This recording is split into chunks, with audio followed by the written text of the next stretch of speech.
नमस्कार, स्वागत है आपका उत्तराखंड संवाद में। मैं आपके साथ मसूर सिंह तेशनियाल। बात करेंगे लगातार पहाड़ों की रानी मसूरी में अतिक्रमण नगर पालिका की सड़कों पर देखा जा रहा है, जो कि ज़्यादातर भवन निर्माण सामग्रियों का है।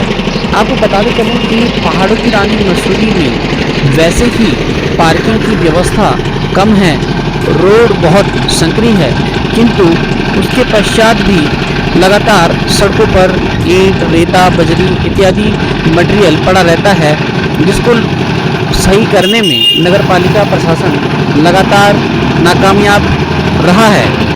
आज इसी संबंध में नगर पालिका के अधिशासी अधिकारी तनवीर मारवास जी से बात की और उन्होंने बताया कि लगातार हम इस विषय पर काम कर रहे हैं कि नगर पालिका की सड़कें हो, चाहे पीडब्ल्यूडी की सड़कें हो, चाहे एनएच की सड़कें हों, सभी सड़कों से इस प्रकार की भवन सामग्री को जल्द से जल्द हटाया जाए। पालिका के द्वारा इस संबंध में सभी विभागों को लेटर दिए गए हैं और उनको सूचित किया गया है कि पर्यटन सीजन में सड़क पर किसी भी प्रकार की निर्माण सामग्री नहीं होनी चाहिए। साथ ही उन्होंने कहा कि पालिका के द्वारा इसमें पूर्व में कार्यवाही भी की गई है और कई ट्रैक्टर जब्त किए गए हैं, लेकिन बार बार दोबारा से पुनरावृत्ति यहां पर अतिक्रमण कार्यों के द्वारा की जाती है, जिसको संज्ञान में लेते हुए अब तत्काल प्रभाव से इसमें कार्रवाई की जाएगी। हमारे यहाँ पे भी सबसे पहले हमने यहाँ पे कई सारी अस्थायी अभी पार्किंग्स बनाई है, जिसका कि अभी हमने लगभग निकाली है। तो कुछ तो पर्यटकों की पार्किंग के हमने प्रबंध किया है।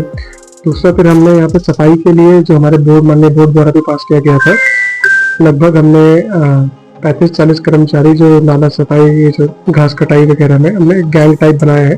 अभी फिलहाल 20-25 लोग काम कर रहे हैं। धीरे धीरे इस पर भी कार्रवाई की जाएगी, जो अगले 2 महीने तक लगातार चलती रहेगी। फिर हमारे द्वारा क्योंकि लाइट्स की काफ़ी शिकायत थी, तो लगभग 400-500 लाइट को आपूर्ति कर विभिन्न वार्ड में भेजा जा रहा है। विभिन्न जगह पोल्स भी लगाए जा रहे हैं जहाँ पर भी टूरिस्ट का आवागमन होता है। हमारे द्वारा अध्यक्ष महोदय द्वारा जो टैक्सी एसोसिएशन है उनसे भी वार्ता की गई है। जो पिक्चर पैलेस में मैसोनिक नॉर्थ में जो खड़ी रहती है टैक्सीज, उनसे वार्ता की गई है कि वहाँ पर सिर्फ मात्र 15 से 20 टैक्सीज खड़ी रहें, रेस्ट वो किंग क्रैक पार्किंग या गज्जी बैंड की तरफ लेकर जाए, जिससे कि वहाँ की जो ट्रैफिक व्यवस्था है वो अवरुद्ध न हो। इसके अलावा अभी हमारा जो PRDs है, हमने 10 PRDs और अन्य मंगा दिए हैं, जो आ भी गए हैं। वो जो ट्रैफिक व्यवस्था के लिए हमारा जो टूरिज्म सीजन है उसमें हेल्पफुल रहेंगे। उसमें हमने, क्योंकि वो ठेकेदार के द्वारा वो कार्य नहीं किया गया है, वो ठेकेदार के उसमें था, उसके संबंध में उसको हम अभी शीघ्र ही एक नोटिस प्रेषित कर रहे हैं और उससे जो भी उसके लीगल प्रावधान होंगे वो हम उसकी कार्रवाई का दिमाग है।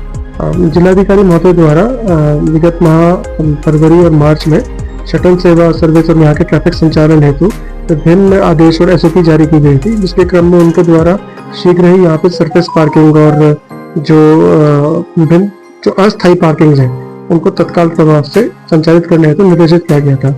उन्हीं के क्रम में मात्र अस्थायी रूप से, केवल ये अस्थायी रूप से ही किया जा रहा है और हमने अभी पार्किंग का वो किया है, ताकि जितने भी यहाँ पे ट्रैफिक जैम लगते हैं, आप देखते हैं मेन रोड पे रोड साइड में लोग गाड़ियाँ खड़ी कर देते हैं, उससे उसको कंट्रोल में लाने के लिए हमारे बने गए। कुछ टेंडर्स हमने 3 माह के किए हैं और कुछ हमारे 11 माह के किए। वो 2013 की दुकानें थी, दुकानें के स्ट्रक्चर्स थे, जिसको भी MDD द्वारा सील किया गया था, वो तभी से प्रकरण चल रहा था। उसके बाद हमारे द्वारा संयुक्त निरीक्षण भी किया गया, जिसमें कि जो रोड है, जो जगह है, वो नगर पालिका की ही निकली है। उस पर जो भवन था वो बिना नक्शा पास कराए बनाया गया था, जो दुकानें बनाई गई थी। जो उनका नोटिस आया तो उसके संबंध में हमारा उचित टाइम पे रिप्लाई भी दिया गया, परंतु उसके बावजूद उन्होंने हमें मात्र 3 दिन का टाइम दिया कि डिमोलिश कर दिया जाएगा। उसके बाद हमने हाईकोर्ट में वाद भी दायर किया। हाईकोर्ट द्वारा भी यही निर्देश दिए गए, पर चूंकि वो 2 बजे हाईकोर्ट में सुनवाई थी, 2 बजे से पहले इन्होंने डिमोलिश कर दिया। तो हमने हाईकोर्ट में दोबारा अपील दायर की है कि ये तभी वहाँ पे मटीरियल भी नहीं उठ पाया है। जी, हमारे लिए गलत मैसेज, तो उसके MDDA के खिलाफ तो हमें लीगल चैनल से चलना पड़ेगा, तो हम लीगल चैनल से चल भी रहे हैं और बाकी वहाँ पर उस जगह का क्या सदुपयोग किया जा सकता है वो हम उसके बारे में विचार, आगामी बोर्ड बैठक में उसके बारे में विचार विमर्श किया जाएगा। इंदौर की पार्किंग और घंटाघर की पार्किंग के संबंध में पिछली बार जब आज से 4-5 महीने पहले में टेंडर भी निकाला गया था तो उसमें काफी विरोध हुआ था जो लोकल व्यापारी है। तो इंदौर विकास समिति और जो वहाँ के व्यापार संघ के लोग हैं वो लोग भी आए थे कि हम इसका संचालन करना चाह रहे हैं। इसके संबंध में कई बैठकों का दौर भी हुआ और उनको भी हमने कई मौके दिए। हमने राइटिंग में उनको दिया, 2 बार दे चुके हैं कि क्या वो संचालित कर पा रहे हैं, बट उनके द्वारा अभी तक कोई हमें पॉजिटिव जवाब नहीं आया।